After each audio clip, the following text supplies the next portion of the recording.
इतना विशाल देश आखिर बना कैसे? ये कोई चट्टान का एक सीधा साधा टुकड़ा नहीं है, नहीं, ये तो एक बहुत बड़ी, बहुत पुरानी पहेली है, जिसे सुलझने में अरबों साल लग गए।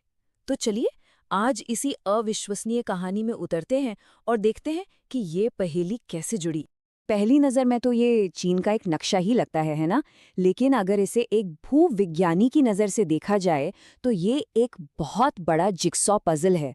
मतलब ये ज़मीन का कोई एक ठोस टुकड़ा नहीं है, बल्कि कई अलग-अलग ब्लॉक्स हैं जो करोड़ों सालों में एक दूसरे से टकराए और फिर जुड़ते चले गए।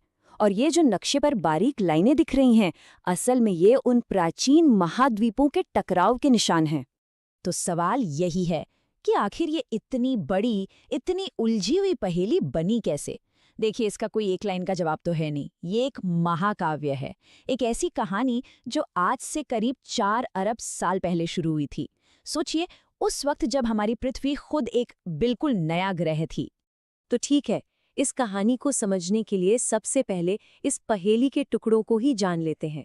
है क्या ये टुकड़े और आए कहाँ से?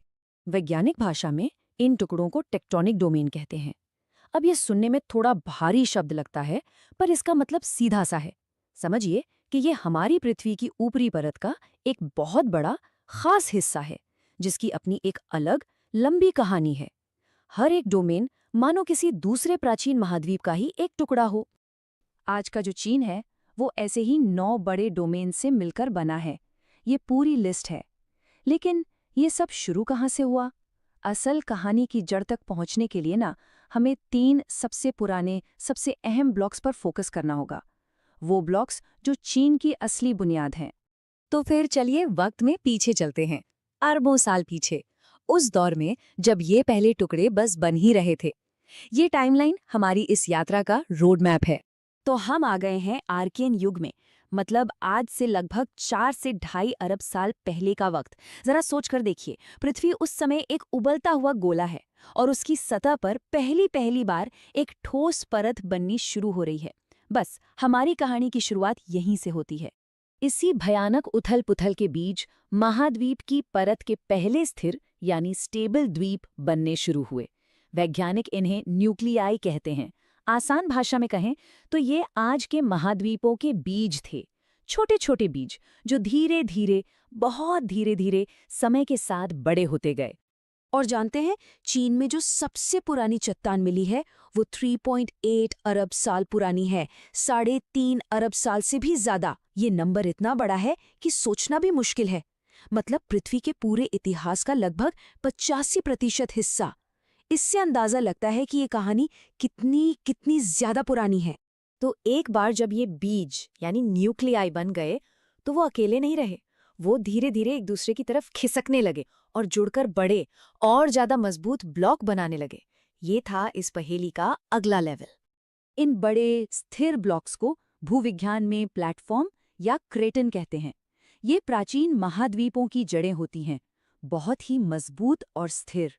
और चीन के बनने में यही प्लेटफॉर्म मुख्य आधार बने। और ये रहे हमारी कहानी के 3 हीरो, 3 मुख्य प्लेटफॉर्म, चीन, कोरिया, तारिम और यांगत्सी। इन्हीं 3 विशाल प्राचीन ब्लॉक्स ने मिलकर चीन के भूवैज्ञानिक दिल की धड़कन तैयार की।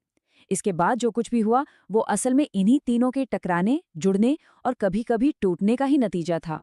तो इस पूरी प्रक्रिया को अगर एक नज़र में देखें, तो ये 5 बड़े स्टेप्स में हुई।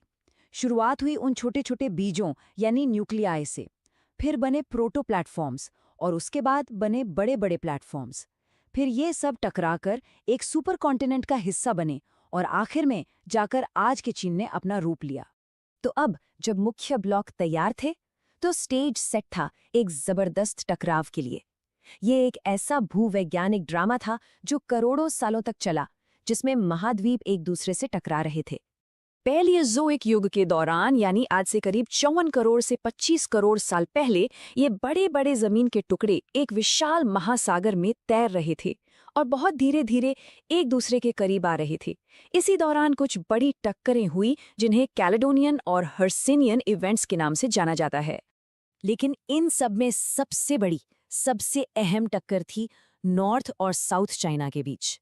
मतलब चीन कोरिया प्लेटफॉर्म और यांगत्सी प्लेटफॉर्म के बीच। जरा सोचिए, ये दो विशाल भूभाग जो इन नक्शों में अलग अलग दिख रहे हैं, एक प्राचीन महासागर को पार करते हुए एक दूसरे की तरफ बढ़ रहे हैं। और फिर हुई वो जोरदार टक्कर। इन दो विशाल भूभागों के टकराव ने पूर्वी चीन की रीढ़ बना दी। ये वो घटना थी जिसने यहाँ की जमीन को, यहाँ के नज़ारों को हमेशा हमेशा के लिए बदल दिया। तो सवाल ये है कि ये प्राचीन टक्करें आखिर हुई कहाँ थीं? इनके निशान आज भी मौजूद हैं। ये जो बड़ी बड़ी पर्वत श्रृंखलाएं हैं ना, जिन्हें कन्वर्जेंट जोन कहते हैं, ये असल में उस पहेली के जोड़ हैं। यही वो जगह हैं जहां पुराने महासागर बंद हो गए और दो महाद्वीप आपस में सिल गए और यूरेशियन सुपर कॉन्टिनेंट का हिस्सा बन गए। इसे मूल शोधकर्ताओं ने बहुत अच्छे से समझाया है।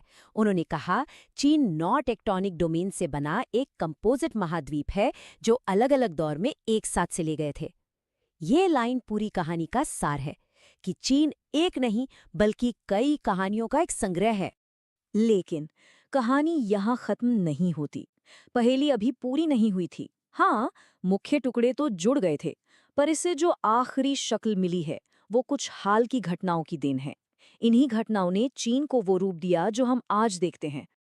और इन हाल की घटनाओं में सबसे नाटकीय थी भारत की टक्कर। आज से करीब 5 करोड़ साल पहले इंडियन प्लेट उत्तर की ओर बढ़ी और सीधा एशिया से जा टकराई। ये टक्कर इतनी जबरदस्त थी, इतनी ज्यादा कि इसने हिमालय को जन्म दे दिया, दुनिया की सबसे ऊंची पर्वत श्रृंखला। और इसी ने विशाल तिब्बती पठार को आसमान की ओर उठा दिया। और सबसे कमाल की बात, ये टक्कर आज भी जारी है। तो इस पूरी अविश्वसनीय यात्रा को अगर समेटें तो प्री कैम्ब्रियन में बने प्लेटफॉर्म, पैलियोजोइक और मेसोजोइक में वो आपस में जुड़े, और फिर सेनोजोइक में भारत की टक्कर ने इसे फाइनल टच दिया। हर एक युग इस शानदार भूवैज्ञानिक कहानी में एक नया पन्ना जोड़ता गया। तो इससे हमें क्या पता चला? यही कि चीन का बनना कोई एक घटना नहीं बल्कि 4 अरब साल पुरानी एक कहानी है जो आज भी लिखी जा रही है। इंडियन प्लेट अब भी उत्तर की तरफ जोर लगा रही है, पहाड़ और ऊंचे हो रहे हैं, जमीन खिसक रही है। मतलब ये भूवैज्ञानिक पहेली कभी पूरी तरह से सुलझती नहीं है। और ये एक बड़ा सवाल छोड़ जाती है कि आज से 10 करोड़ साल बाद ये दुनिया कैसी दिखेगी।